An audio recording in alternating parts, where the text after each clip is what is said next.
રાજકોટ લોકસભા બેઠકના ભાજપના ઉમેદવાર પરસોત્તમ રૂપાલા સામેના વિરોધના ડામવા ગોંડલના સેમડા ખાતે પૂર્વ ધારાસભ્ય અને ભાજપના આગેવાન જયરાજસિંહ જાડેજાના સંમેલનમાં જઈ રહેલા ક્ષત્રિય સમાજના મહિલા આગેવાનોને સેમડાના ગેટ પાસેથી પોલીસે અટકાવીને ડિટેન કર્યા હતા, જેમાં સંમેલન શરૂ થાય તે પહેલા જ ક્ષત્રિય સમાજના મહિલા આગેવાનોનો કાફલો સેમડા ગામના ગેટ પાસે પહોંચ્યો હતો ત્યારે તેમની કારને પોલીસે અટકાવી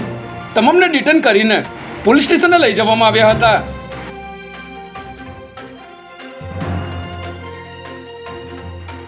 અમદાવાદની એસવીપી હોસ્પિટલના પાર્કિંગમાં ગઈકાલે 4 શખ્સોએ એક વેપારી પર છરી વડે હુમલો કર્યો હતો, જેમાં 4 શખ્સો પૈકી એક શખ્સે વેપારીના ભાઈ પર ગઈકાલે કાલુપુરમાં હુમલો કર્યો હતો. જે હુમલામાં વેપારીનો ભાઈ ઈજાગ્રસ્ત થતા તેને સારવાર માટે હોસ્પિટલ લાવવામાં આવ્યો હતો, જ્યાં આ વેપારી તેના ભાઈને મળવા હોસ્પિટલ પહોંચ્યા હતા ત્યારે આ માથાભારે શખ્સોએ કેસ પરત ખેંચવાનું કહીને છરીના ઘા ઝીક્યા હતા. સમગ્ર મામલે પોલીસે 4 લોકો વિરુદ્ધ ગુનો નોંધી તપાસ શરૂ કરી છે.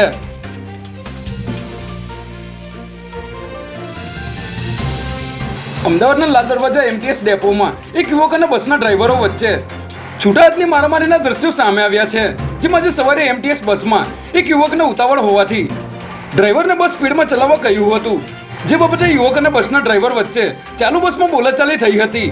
બાદમાં બસ લાલ દરવાજા બસ સ્ટેન્ડ પહોંચી ત્યારે આ યુવકે ડ્રાઈવરને ધક્કો મારી મારામારી શરૂ કરી હતી, જે બાદ અન્ય ડ્રાઈવર અને કંડક્ટરોએ ભેગા મળીને આ યુવકને મેથી પાક ચખાડ્યો હતો.